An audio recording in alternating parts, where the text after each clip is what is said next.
Ya, vamos entonces con lo que queda en neurotransmisores, que aquí vamos a avanzar rápido porque hasta aminoácidos es lo académicamente deben saber. Ya después de aminoácidos ya son otros que complementarios y son más de posgrado. ¿Ya? Entonces, el GABA y la glicina, ¿cierto? Son neurotransmisores inhibitorios, siempre. ¿Ya? El GABA se libera a partir de... Todos deberían de ácido glutámico, eso es lo importante. ¿El GABA y la glicina? Y con el glutamato igual. Entonces,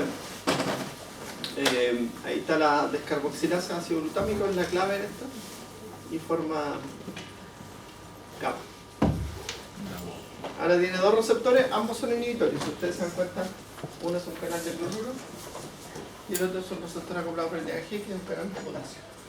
Entonces termina siendo, según lo que ya saben, tanto que han aprendido, inhibitorios ambos. ¿Ya? Ahora, el más importante y el que más se estudia es el GABA porque tiene sitios de neuroalostéricos para una serie molecular, una gran cantidad de moléculas. ¿Ya? Entonces ahí se unen, ahí está, mirá. Entonces es un canal de cloruro, pero mira, tiene sitios de unión para esteroides, porque muchas hormonas periféricas como la progesterona, como los estrógenos,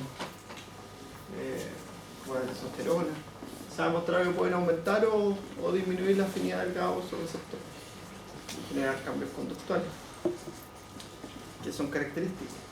¿Ya? Entonces la testosterona se asocia más con la impulsividad, la agresividad. La progesterona se asocia más con... Los estrógenos son muy similares a la testosterona. ¿Ya? Y en el sistema nervioso central tienen funciones, porque son hormonas tan liposolubles que llegan al sistema nervioso central. ¿Ya? Y también son metabolizadas por algunas neuronas y se convierten en los neuroesteroides, que son una familia de transmisores. También está el sitio de unión para los barbitúricos, que es donde se unen los anestésicos generales inyectables, como el propofol, el tiopental. Profe, entonces los esteroides atraviesan la barrera hematoencefálica. Hay un sitio de unión para una toxina, que es la pricotoxina, que lo bloquea. Entonces, se han escuchado la toxina del pez globo. Ahí está. Entonces bloquea el GABA, imagínate, entonces te deja así. Bueno, está el polo, está el sitio de unión de las benzodiazepinas, que las benzodiazepinas es un modulador alostérico, diazepam, clonazepam, clonazepam. Todos esos son moduladores alostéricos del receptor, o sea, son moduladores alostéricos positivos. Eso quiere decir que aumentan la afinidad por el receptor. ¿Ya? Y ahí arriba está el sitio de unión del GABA. ¿Profe? ¿Y estos canales hacen entrar cloruro a las células? ¿Y por qué? ¿Ah? ¿Y por qué? Pues la gradiente.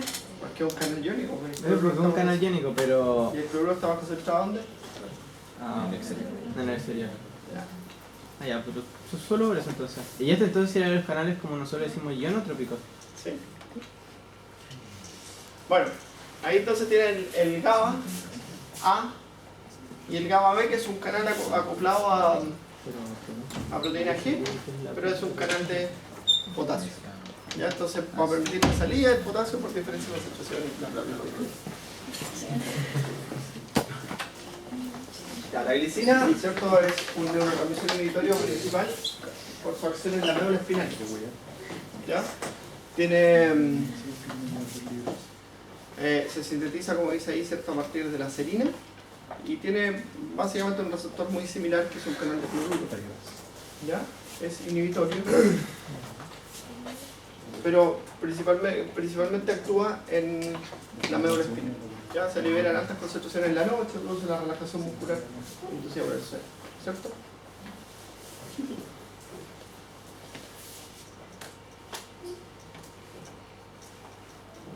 Ahí está el receptor de glicina y su interacción que tiene con un modulador alostérico que son los cannabinoides.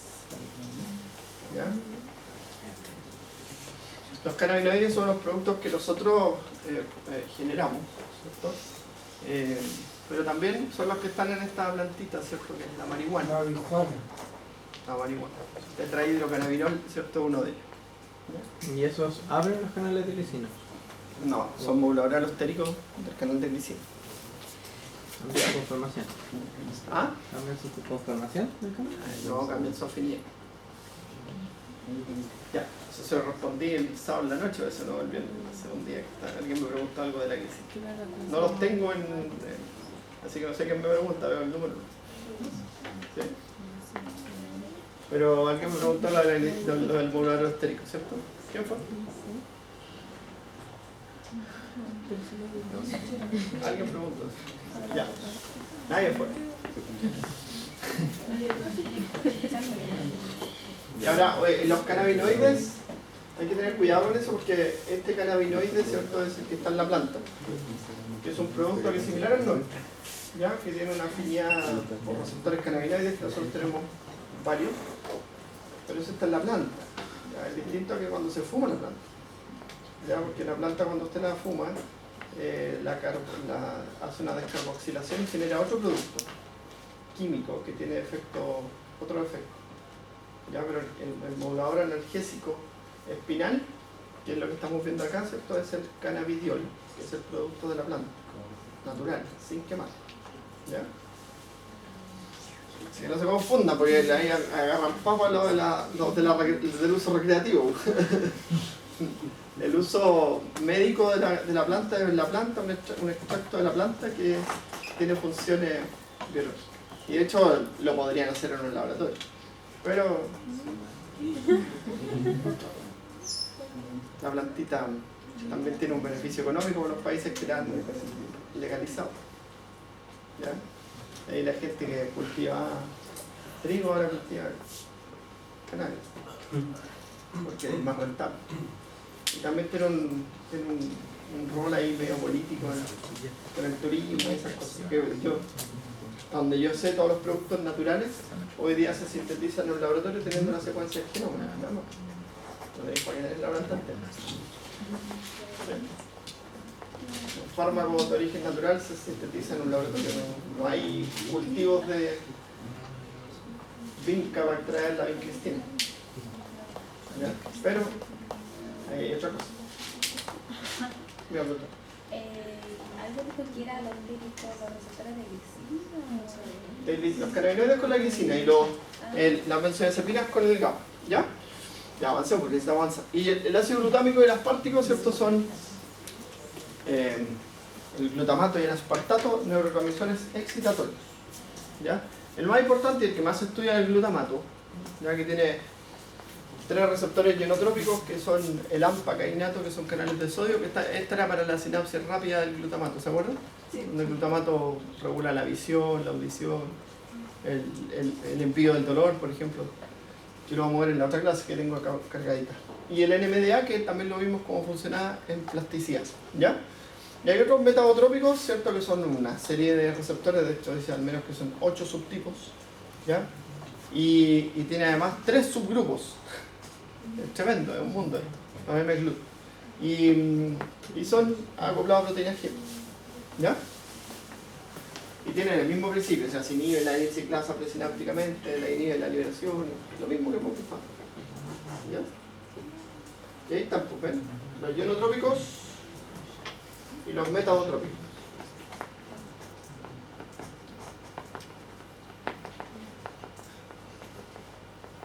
Y estos son activados por iones, pero no les dan importancia, porque son transportadores de glutamato.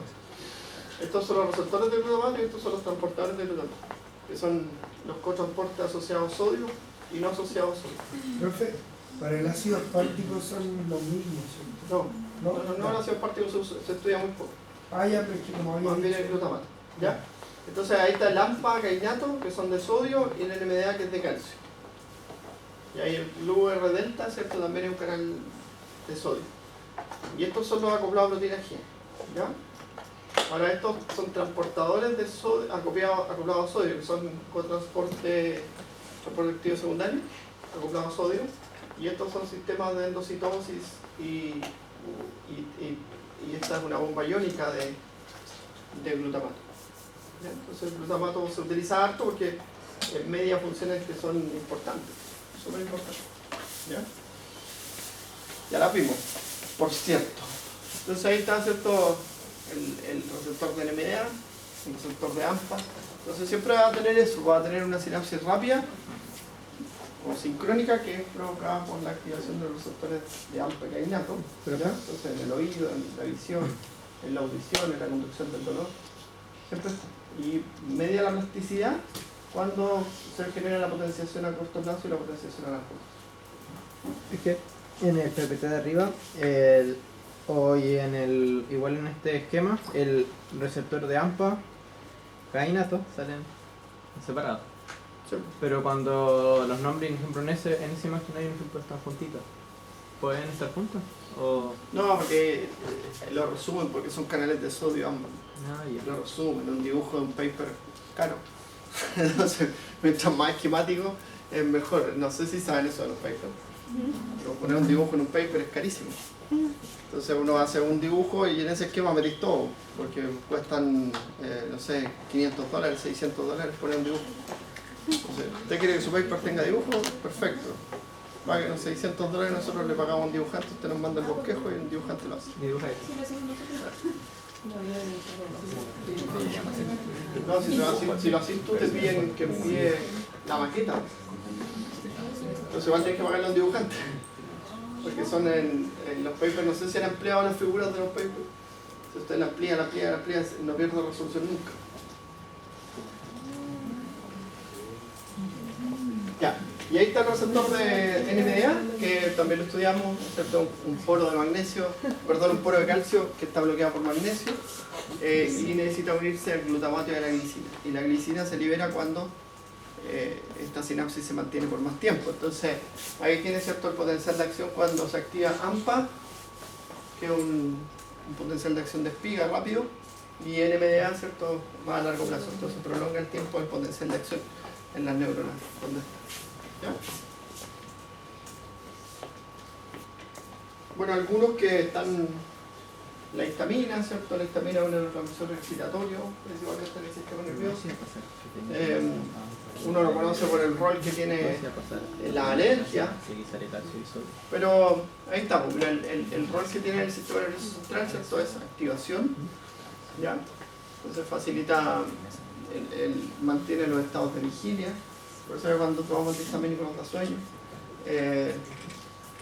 Ahí tiene, ¿cierto?, alguna función en la actividad cerebral, el control de la temperatura, la secreción de reactiles, ¿ya? Y el receptor H3 es el que modula la liberación de histamina. Entonces, es el que se maneja más farmacológicamente hoy día para regular la secreción de histamina, ¿ya? Y los nuevos, los antihistamínicos nuevos, la gracia que tienen es que no atraviesan la barrera, entonces actúan a nivel periférico, ¿ya? Y esa es la ventaja.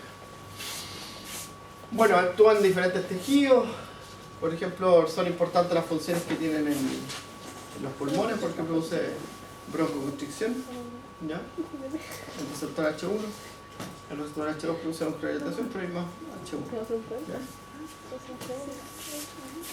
¿Ya? Entonces, en resumen, ciertos receptores se clasifican como receptores ionotrópicos, que ahí están todos los que hemos visto, ¿cierto? O algunos de los que vimos. Los metabotrópicos, ¿cierto?, que son receptores acoplados a proteína G. O sea, si uno ve acá, por ejemplo, están todos los de adrenalina y dopamina, que son todos acoplados a proteína G. ¿Ya? ¿Te das cuenta que en esta lista no está la dopamina ni la adrenalina? Ya. Ahí están los esteroides, pero esto la verdad es que yo no No voy a entrar mucho en detalle y voy a pasar a la otra clase porque tengo que avanzar.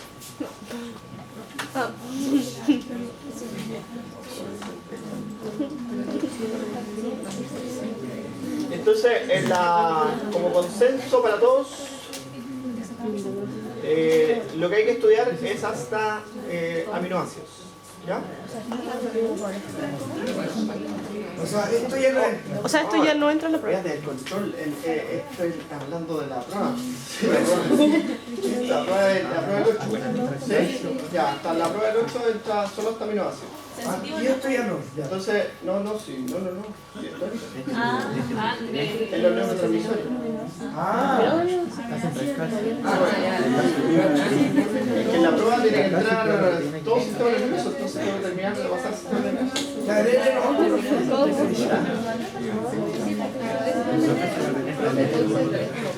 Pero estoy solo hablando de neurotransmisores.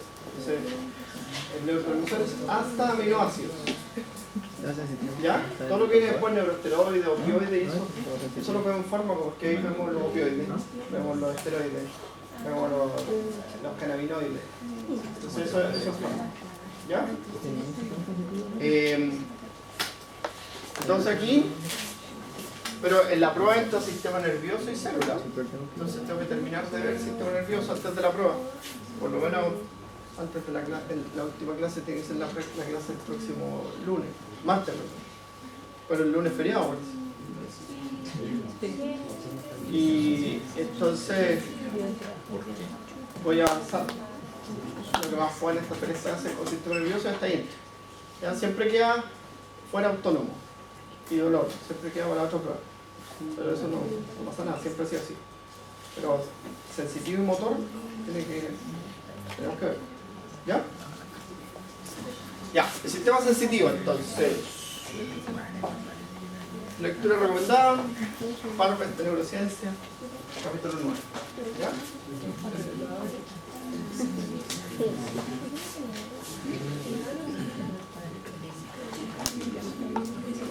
Ya, el sistema sensitivo, vamos a hablar, ¿cierto?, de todo lo que implica las vías sensitivas desde los receptores sensitivos hasta la corteza. ¿Ya? Entonces, en un esquema más, nosotros tenemos la vía sensitiva, ¿cierto?, que parte de los receptores sensoriales. Hay vías sensitivas periféricas, que son las neuronas sensitivas, y después esto se integra, ¿cierto?, en la médula espinal y viaja hasta la corteza a través de los tractos sensitivos. ¿Ya? Aquí es como este esquema. ¿Ya? Entonces, los receptores se encargan de transducir, transformar la señal en un potencial de acción. Después tenemos las fibras nerviosas sensitivas que transmiten, y ahí están las A delta, beta, C y A delta. Ya, las vamos a repasar. En la médula espinal ocurre el relevo sináptico, que implica no solo el relevo sináptico y la transmisión hacia los tractos, sino que también estos son aquí ocurre una modulación sináptica. ¿Ya? Que vamos a mirarla, que es interesante. Cuando viaja por los tractos, ¿cierto?, antes de llegar a los tractos puede activar los centros autonómicos y generar respuestas reflejas, como la tos, el estornudo, el vómito. No son respuestas reflejas. Va a llegar al tálamo, ¿cierto? Y del tálamo también puede activar los centros autonómicos, pero el tálamo, si ven ustedes, la señal se distribuye a los centros que regulan las emociones y a la corteza. ¿Ya? Entonces, en la corteza tú percibes el estímulo. Todos los estímulos se perciben de forma distinta. Algunos tienen un área específica, como las áreas somestésicas primarias del oído, de la audición, del gusto, del tacto. ¿Ya? Pero hay otros estímulos que son más difusos y son más complejos de interpretar, como la área somestésica secundaria visceral. O sea, uno cuando tiene un dolor gastrointestinal es como una molestia, un malestar, como estímulos, pero no identifica el área que le duele. Uno que duele el duodeno anterior ni el yeyuno. ¿Sí? Ya.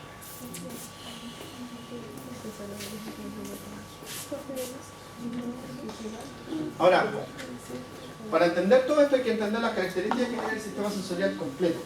¿Ya? Entonces, por ejemplo, siempre se inicia en un receptor y vamos a encontrar receptores de presión, de calor, de temperatura, de frío, de dolor, Yo le digo dolor, pero no se llama dolor, se llama nocicepción. La capacidad de recibir lo que nos produce daño. ¿Sí? Dolor es la interpretación. Tiene una organización, o sea, siempre tenemos un receptor, una neurona sensitiva, un tracto sensitivo, un centro de relevo sináptico y un área en la corteza. Y todo el cuerpo tiene representación en la corteza, incluso el esófago. ¿Ya? Okay, lo vamos a ver cerca de una... Entonces, de esa forma nosotros podemos interpretar los estímulos según el área que sea estimulada. Pero tiene un recorrido. ¿Ya? Y si se corta ese recorrido, se deja de percibir el estímulo. ¿Ya? Bueno, también van, se envían las señales, van en paralelo. O sea, hay tractos que conducen a un mismo estímulo. ¿Ya? Por ejemplo, el sistema anterolateral, que conduce la temperatura, el tacto y la nocicepción. Entonces, por un mismo tracto viajan tres. Entonces tenemos que ver cómo el sistema discrimina entre uno y otro. ¿No sería por intensidad? Puede ser por intensidad, pero también por importancia. ¿No?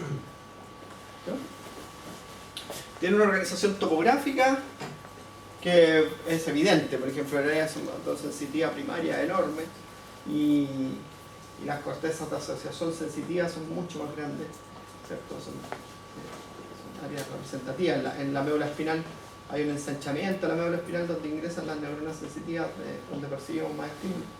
En el plexo brachial, en el plexo lumbosacro, ¿cierto? Bueno, y también ejercen control sobre la periferia. Son capaces de generar respuestas reflejas. Respuestas reflejas que pueden ser automáticas o respuestas reflejas que pueden ser sostenidas en sí. Como la respuesta al dolor, que es una respuesta refleja sostenida. ¿Ya? Un esquema, ¿cierto?, del dolor. Entonces tú tienes un sitio de un daño donde tienes terminales nerviosas. ¿Ya? Que hay de distintos tipos. ¿Ya? Después, ¿cierto?, tiene una vía sensitiva que lleva la señal al sistema nervioso central, y esas son las neuronas sensitivas adentro de las fibras C. ¿Ya? Y después tenemos, ¿cierto?, aquí el relevo sináptico. Entonces aquí hay una sinapsis en el asta posterior de la médula espinal, en donde hay varias sinapsis que regulan ahí el estímulo. Entonces se modula el estímulo. ¿Ya? Y por eso tú ves, por ejemplo, cuando trabajen van a hacer ustedes analgesia espinal, porque es capaz de modular con neurotransmisores, con una serie de cosas, ¿cierto? Y va a modular aquí, se llama analgesia espinal. ¿Ya? Entonces cuando se modula aquí, se activa una respuesta refleja, arco reflejo. Por ejemplo, aumenta la espasticidad del área de dolor, disminuye la irrigación del área del dolor. La respuesta refleja es somática y autonómica al mismo tiempo. ¿Ya? Y después, ¿cierto?, asciende por el tracto espinotalámico al tálamo, por eso se llama espinotalámico. ¿Ya? Y del tálamo, como ustedes ven ahí arriba, ¿cierto?, hace sinapsis y va a distintas áreas de la corteza y de otras regiones del encéfalo para interpretar el estímulo. ¿Ya?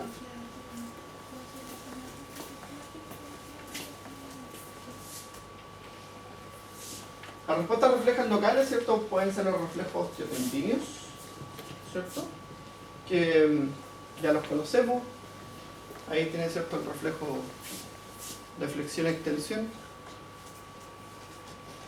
¿Sí? Entonces ustedes vienen, vamos a repasarlo, una vía sensitiva aferente, ¿cierto?, que hace sinapsis con una interneurona, un conjunto de interneuronas que mandan señal al mismo lado.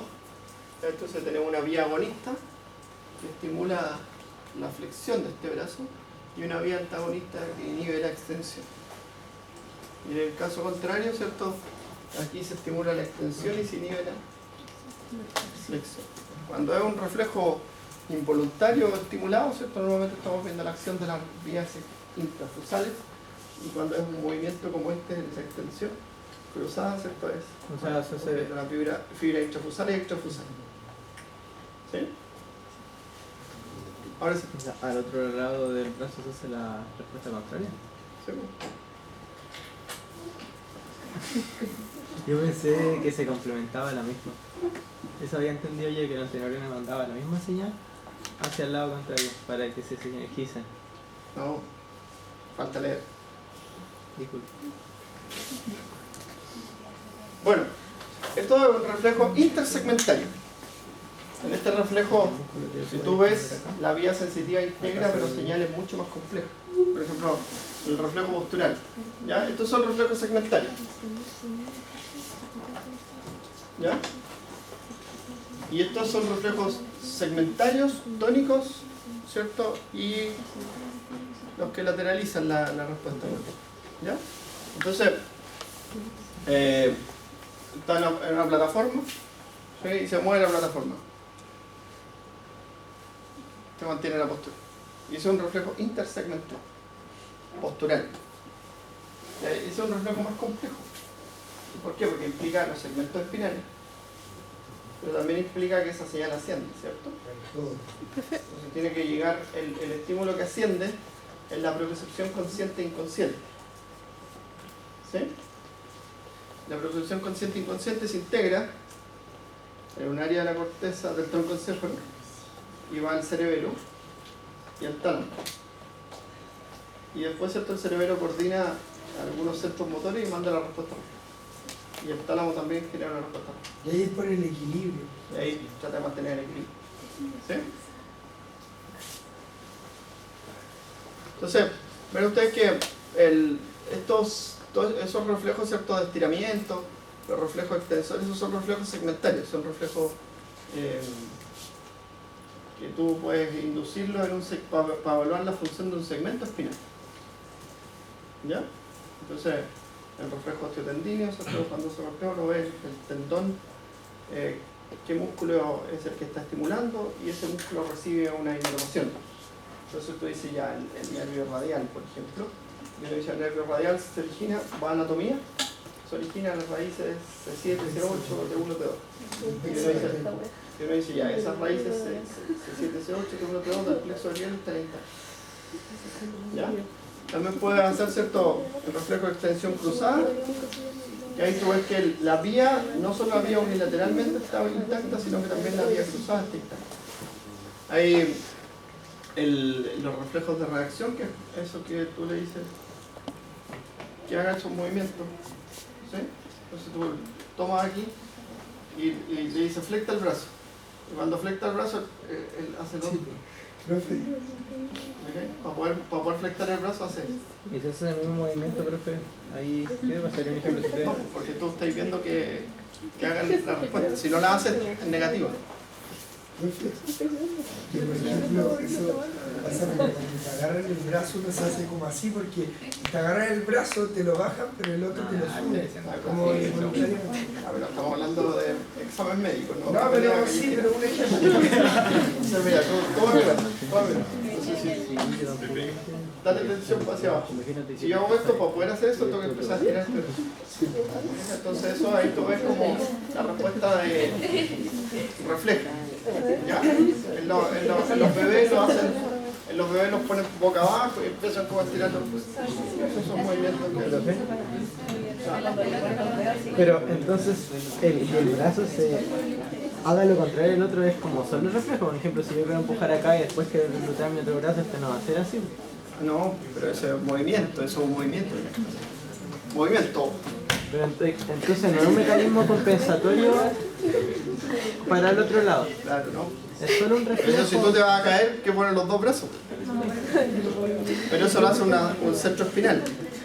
Porque los tractos nerviosos espinales, vamos a ver más adelante, la presentación tienen, por ejemplo, respuesta refleja.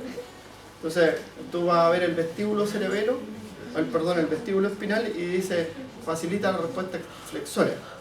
Entonces, el vestíbulo espinal te sirve para hacer esto. Cuando te vaya a caer. Entonces el reflejo de mi médula espinal sería de que si yo hago un movimiento con este brazo, este otro brazo va a hacer, debería, no así fuertemente, pero inconscientemente los músculos van a hacer lo contrario. Pero eso fue un reflejo, ¿no? Sí.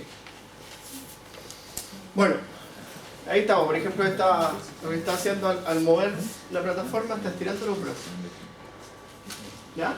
Entonces mira, antes de generar el movimiento hay un cambio postural. Después de generar el movimiento hay otro cambio, ¿cierto? Que es funcional. ¿Ya? Entonces, por ejemplo, ahí en el troncoencéfalo también, el cuello, la posición del cuello y la rigidez del cuello. ¿Cierto? Entonces, lo que es la hacia abajo es la respuesta. Es un movimiento por aceleración. Ese es el movimiento que yo.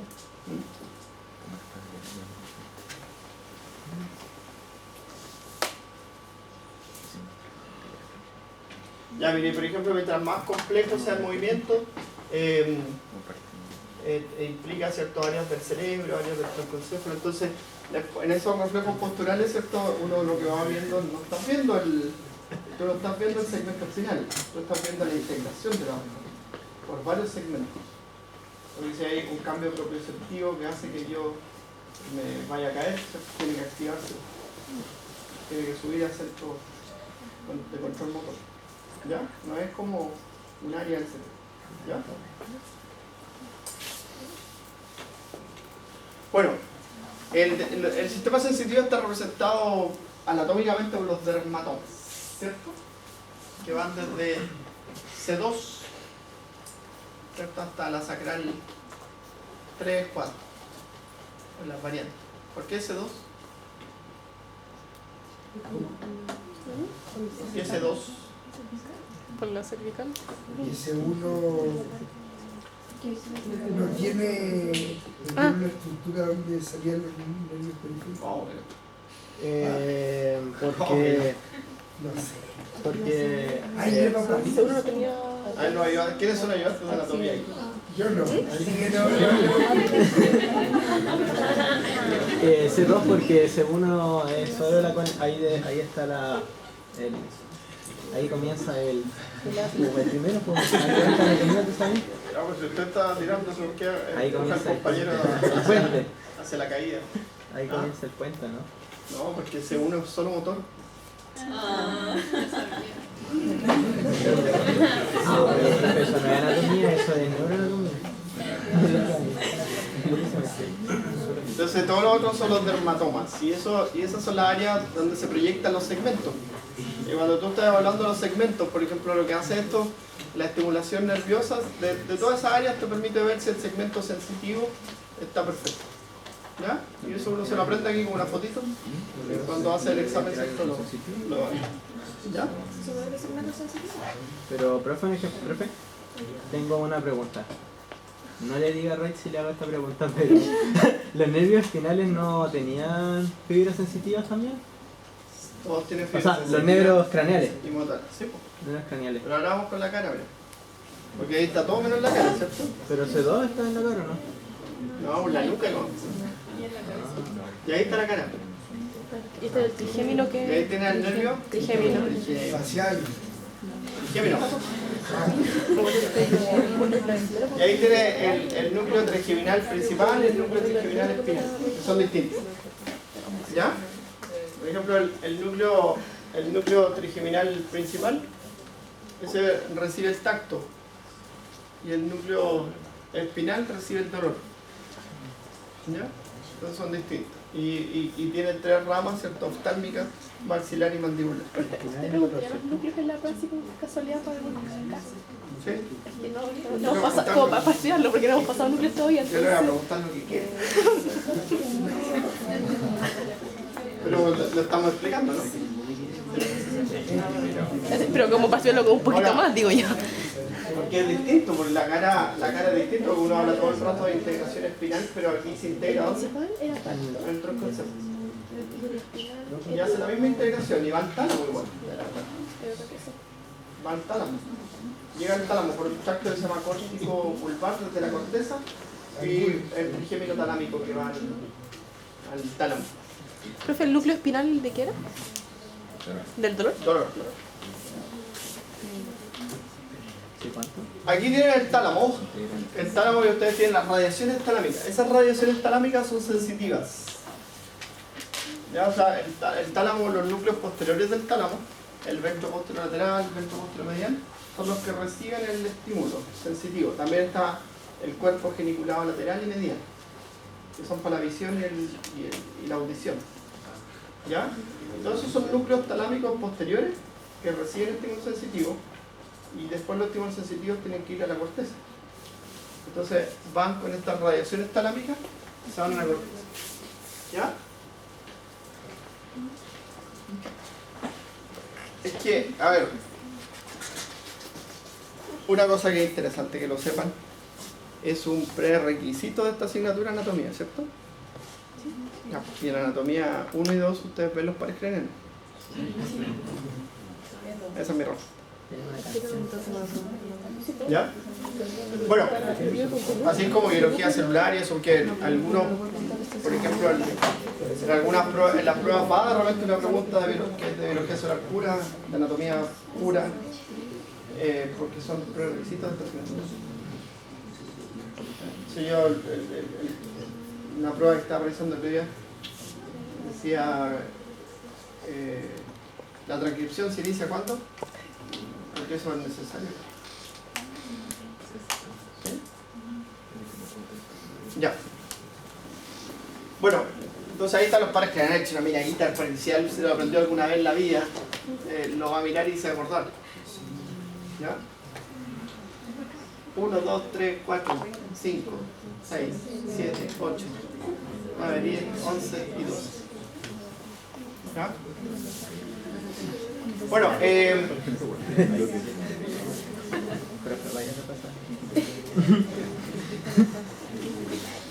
el área sensitiva de la corteza, ¿cierto? Está en el posterior a la fisura central, ¿cierto? Está el área somestésica primaria, ¿cierto? Que en el giro postcentral, en las áreas 1, 2 y 3 según Grothman.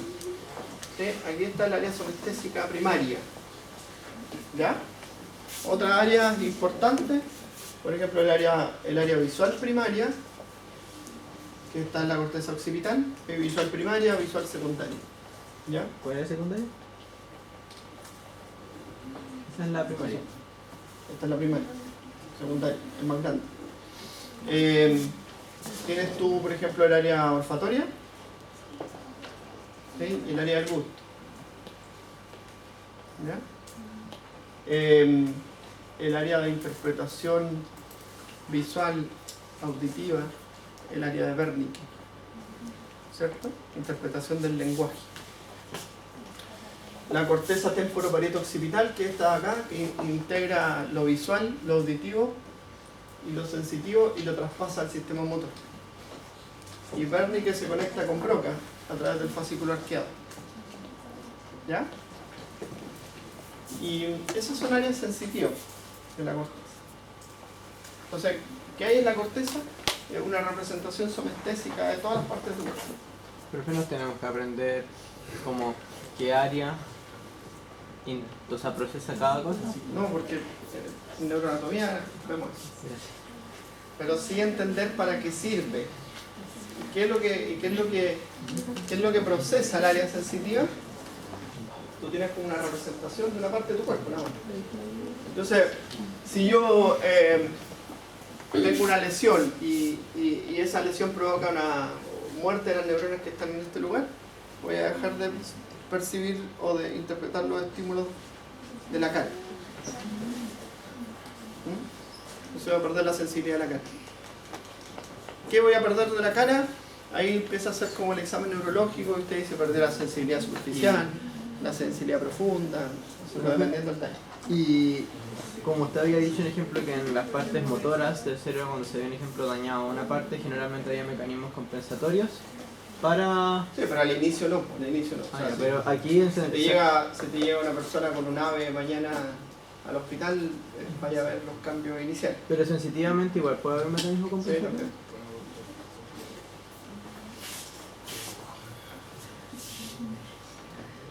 Sí, ahí está, pues, entonces eso es lo que es los músculos sensitivos. Entonces, estas son las áreas sensitivas.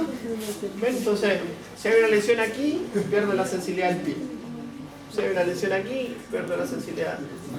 Y aquí está la cara, que son las que más comúnmente se afecta, la cara, y se producen parálisis faciales y alteraciones de la ilusión en los aves, porque el ave normalmente afecta a esta zona.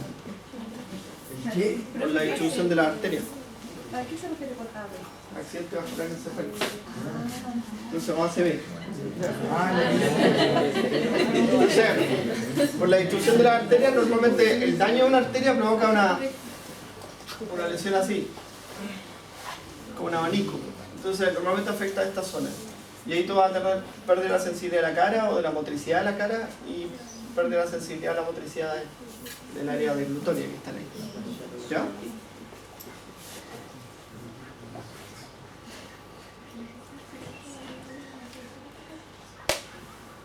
Ya, aquí tienen esto que muestra acá, ¿cierto? Mira, ahí tiene el complejo ventral y posterior del tálamo. Por ahí ingresan las vías sensitivas. ¿Ven? Por ahí ingresan las vías sensitivas. Entonces, desde allí van a las áreas de Brodmann 1, 2 y 3. Ya que divide 3A y 3B. Entonces, esta áreas 1 y 2, ¿cierto? Si ven, se conectan con 3B. Y esto tiene un acceso a la corteza somatosensitiva secundaria. ¿Ya? Y el área somatosensitiva secundaria puede enviar señales a la amígdala y al hipocampo, porque ahí, ¿cierto?, se activa la respuesta emocional de los estímulos. Y en esta, el área 2 se comunica con las áreas parietal 5 y 7, que son motoras. Y eso va al área cortical premotora y motora. Entonces están conectadas la corteza sensitiva con la motora. 1, 2, 3 son el área somatosensitiva primaria.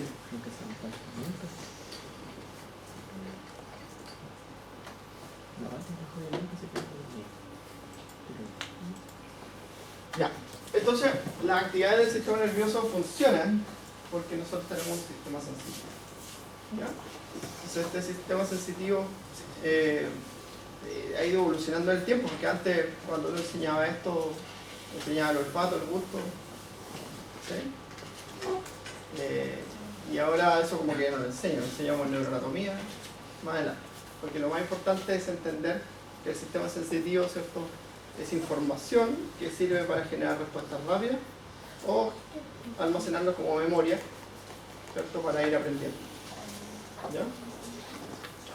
Entonces, la información sensorial, ¿cierto?, nosotros interpretamos sensaciones y percepciones. ¿Cuál es la diferencia? ¿Qué cosa? Una sensación y una percepción. Tal vez la sensación es como lo puro, así como lo que realmente es, y la percepción Vamos es con como ejemplo. yo lo proceso. Cuando tú te levantas y te echas perfume, sentir el olor al perfume, ¿es una sensación Una sensación. o una percepción? Una sensación es como el olor puro. La percepción es algo ¿Sentir el olor es una sensación? Sí. ¿Interpretar el olor es una Es una percepción? percepción, claro. La percepción, Claro. Entonces la percepción es la interpretación subjetiva del estímulo. Y eso me dice, ay, ojalá se me acabe el olor. ¿Sí?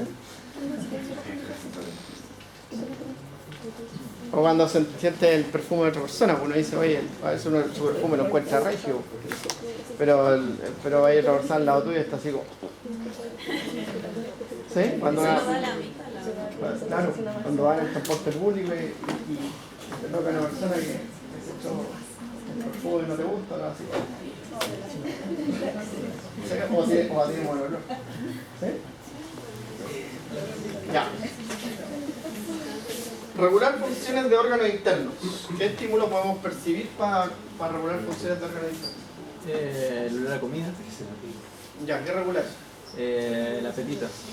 O sea, aumenta la salivación. Eso, muy bien. Aumenta. Bien, excelente. Entonces, tú sientes olor a comida, empiezas a salivar, empieza la motilidad intestinal. ¿Sí? Pero también un estímulo interno puede controlar la presión arterial con receptores. Hay una serie de receptores que están ubicados en las arterias que te informan de si la presión arterial está bien.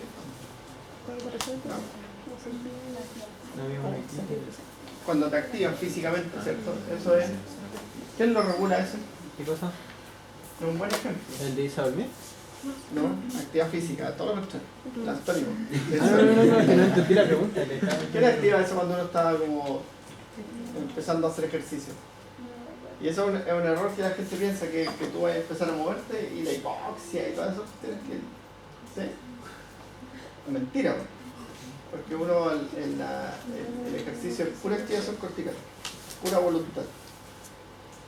Y después cuando vaya avanzando y ahí empieza el otro sistema modular. Claro, por eso se dice que, por ejemplo, hacer ejercicio en el gimnasio y todo eso, mucha gente que ya está acostumbrado y lo tomó como rutina, no tiene ganas, pero por la disciplina, ¿vale? Ah, sí, y eso te sirve, de chico te sirve. Yo no puedo. Chico. Pero ¿por qué pasa que a veces cuando uno empieza a correr, los primeros son más difíciles, después como que agarra el Claro, ritmo y porque el... después se adaptan los sistemas homeostásicos, No, que aumentan el flujo sanguíneo, pero al principio es puro... corteza. Y es bueno hacer ejercicio, y es bueno estudiar y hacer ejercicio como complementario porque nos ayuda. ¿Ya? ¿Ah? ¿Tiene cuando siento que me tomo algo? Sí, Y entonces también. el cuerpo lo percibe de tal manera haciendo un cambio en... También, porque también están, todo se transforma en algo, en algo, en un estímulo. Entonces, el ejercicio también a veces es una especie de droga. ¿Sí? Y uno por ahí cae en eso. Ya. De hecho, toda mi vida. Pero un tiempo me di cuenta que hacía deporte para andar bien. Si no hacía deporte no estaba mal. Y eso estaba mal. Lo transformé en una droga. Entonces ahora que tengo una vida enorme llena de cosas, no puedo a veces hacer ejercicio y tengo que no hacer ejercicio y andar bien igual. ¿Cierto? Si no me quedo sin familia.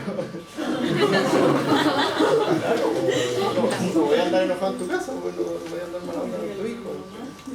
Antes cuando vivía solo y era yo, si no entrenaba, de verdad que me sentía horrible y era el peor día de mi vida y me peleaba con todo el mundo. Y llegaba, le ladraba a la secretaria, le ladraba a todo el mundo. Y me transformé en una adicción. Pero hay que ir quitando eso. Pero que puede hacer como una etapa más Claro, más energía. Pero la disciplina de ejercicio es súper buena. O sea, yo le agradezco a mi madre eternamente que me empujaba la pista atlética cuando era chico y lo agradezco siempre. Pero entonces, ¿qué es lo que activa para la energía física? El tipo de cerebro, pero para la atención. Pero normalmente la motivación, el inicio del ejercicio es cortical. Después se activan, por ejemplo, reflejos que son internos. Los receptores articulares le mandan señal al cerebelo, la hipoxia de los músculos manda una señal, el movimiento de energía también se activa por otro camino y así. ¿Se activa el ¿Ya? sistema simpático?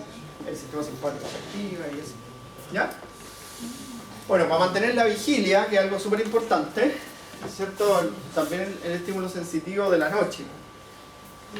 La noche, la oscuridad, activa unas glándulas en nosotros a través del sistema sensitivo, la glándula pineal, que secreta hormonas. Y eso regula el ciclo circadiano, que es súper importante regularlo porque cuando no dormimos en la noche andamos horrible al otro día, ¿cierto? Como la temperatura distinta, ¿sí? Andamos con más calor, como raro. ¿Profe? Que la temperatura tiene un ritmo circadiano Claro. en la mañana y una temperatura. Ya, para controlar los movimientos, sin duda, que para movernos, ¿cierto? Necesitamos un estímulo sensitivo. Ya, el estímulo sensitivo de la propiocepción, que es la capacidad de percibir el estímulo de tu cuerpo en el espacio y los movimientos de tu cuerpo en el espacio. ¿Ya? Y también para regular la fisiología, por la temperatura, la presión arterial, el pH, para todo tenemos un sensor, como los autistas, ¿cierto? Tenemos un sensor de pH, un sensor de temperatura. ¿Ya?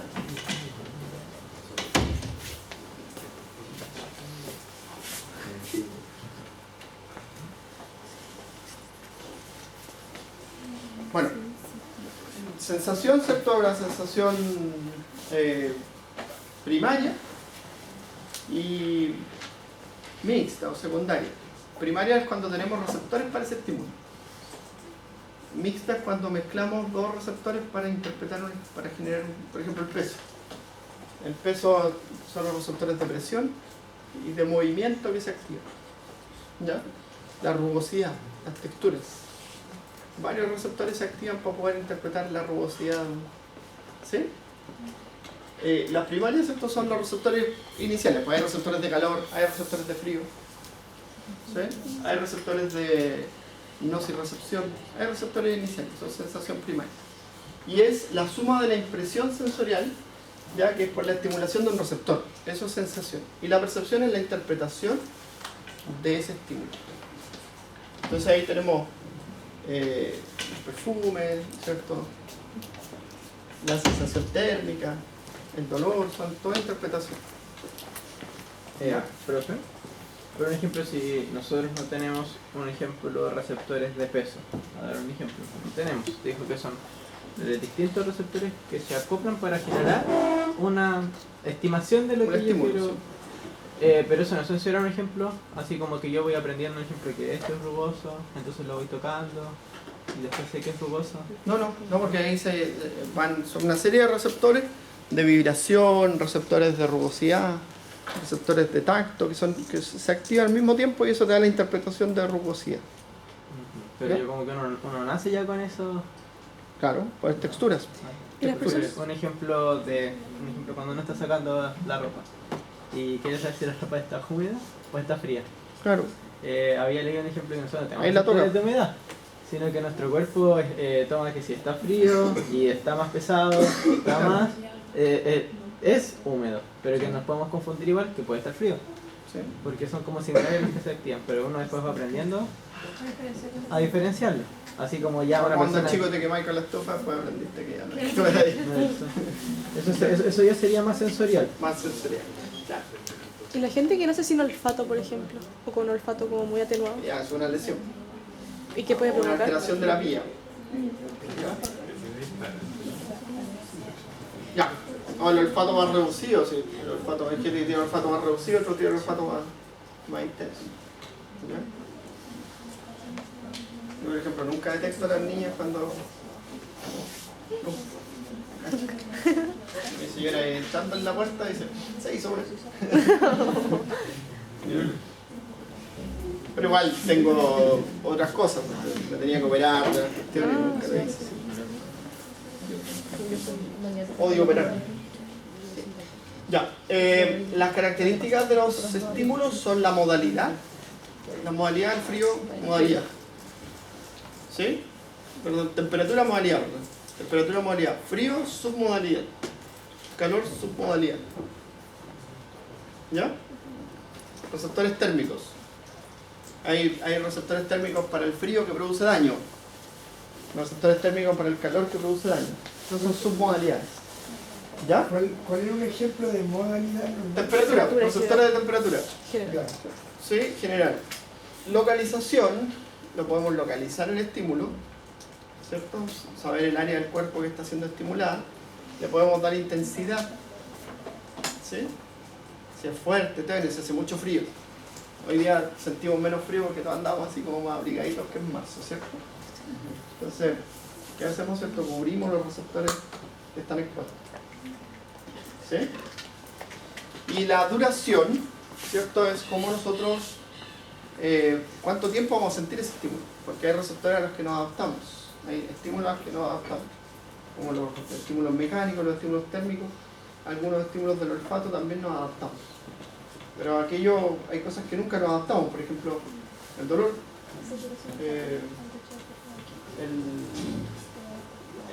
La posición articular. Eso nunca nos adaptamos. ¿Ya? Porque necesitamos movernos. Si no estaríamos sentados todo el día.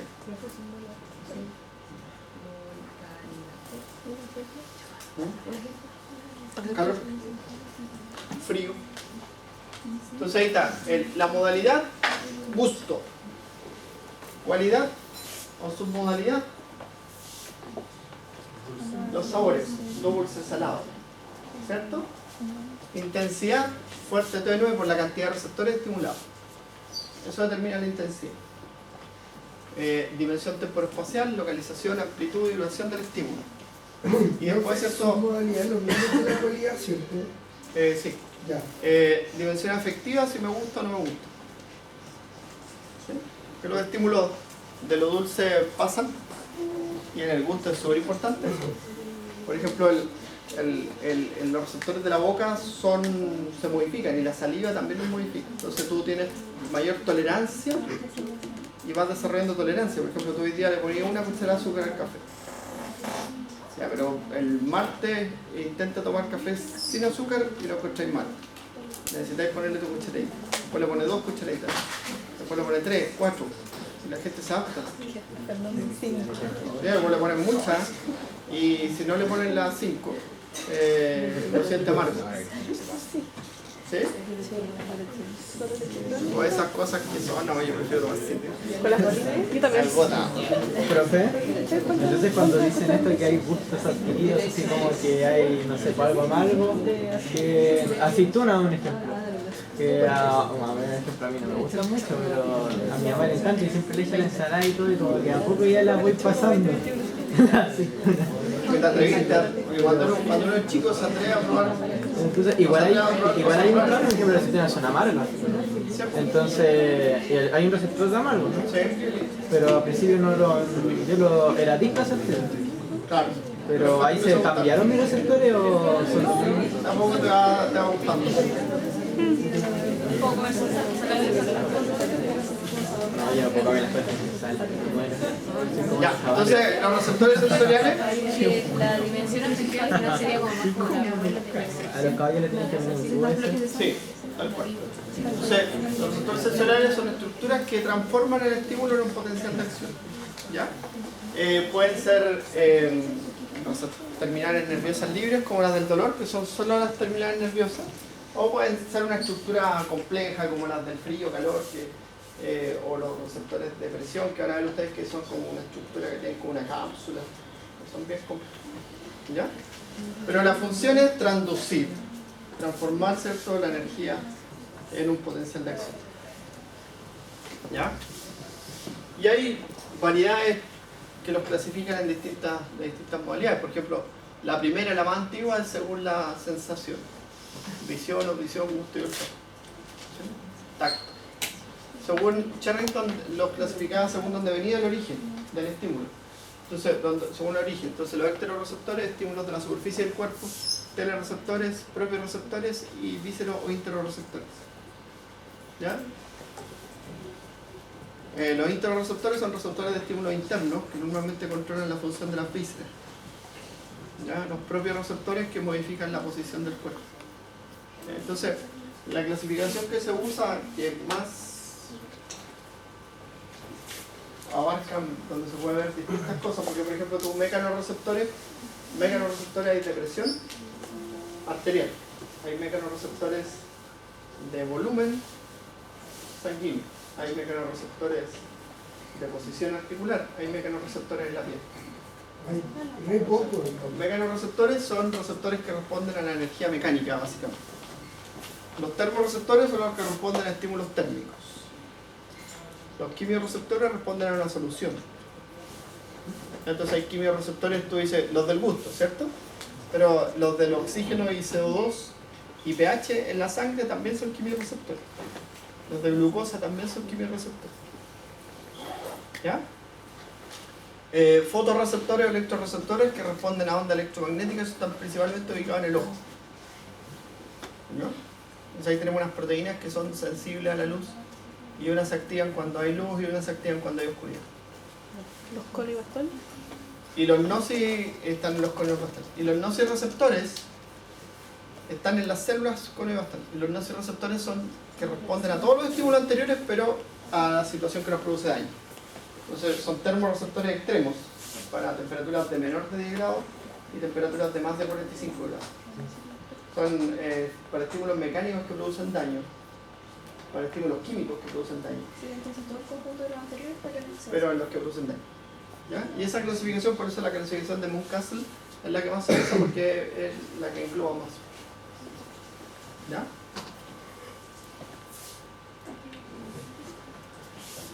Entonces, están distribuidos en la piel, ¿cierto? Algunos.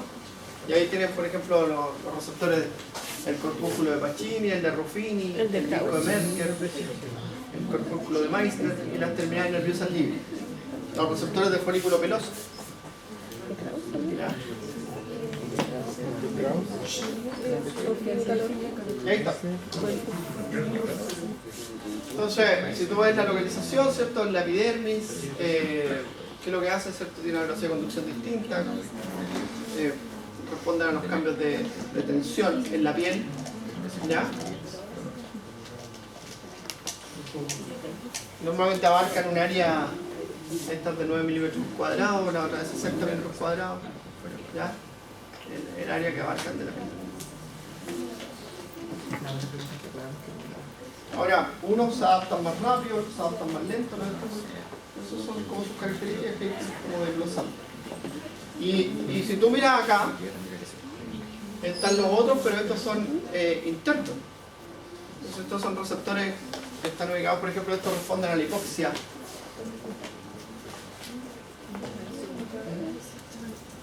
Estos responden, ¿cierto?, al agua y al ácido. ¿Ya? Estos responden a irritantes. Los del pulmón. Los del pulmón responden a irritantes y pueden activar la tos.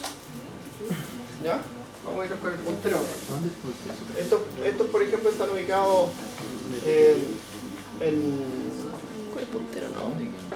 la célula enteroendocrina y producen saciedad. Entonces, ¿qué es lo que hacen? Liberan neurotransmisores que inducen saciedad. Cuando tú comes, se distienden las vísceras y estos liberan neurotransmisores que inducen saciedad. ¿Ya? Pero ¿qué tan rápidos son esos, que eso es un ejemplo de saciedad? Porque me acuerdo cuando era chico me decían que comiera lento y que no me tragara todo, que decía que la saciedad se demoraba en llegar. Sí, pero el estímulo primario que nosotros tenemos es la distensión del estómago. ¿Profe no lo quiere mostrar aquí con el dedito? No sé. Sí, se lo vamos a poner ahora. Pero eso debería generar saciedad entonces al tiro. Sí. Entonces, mira. Entonces, esto está en el pulmón, por ejemplo. En el pulmón, ¿cierto? La neurona de primer orden, ¿cierto? Son las células del neuroepitelio, ya del sistema del árbol respiratorio, responden a irritantes y a la hipoxia. ¿Ya? Y la respuesta normalmente que producen esto es la tos. Entonces, cuando uno trata con antitusígenos de acción periférica, estos inhiben este receptor. ¿Ya? Estos, por ejemplo, están asociados a la saciedad. ¿Ya? Y van a responder, ¿cierto?, a la distensión del tracto gastrointestinal, y estos responden a los nutrientes. ¿Ven? Estos son receptores parorreflejos que responden a la distensión de las arterias. ¿Ya? Ya. Mañana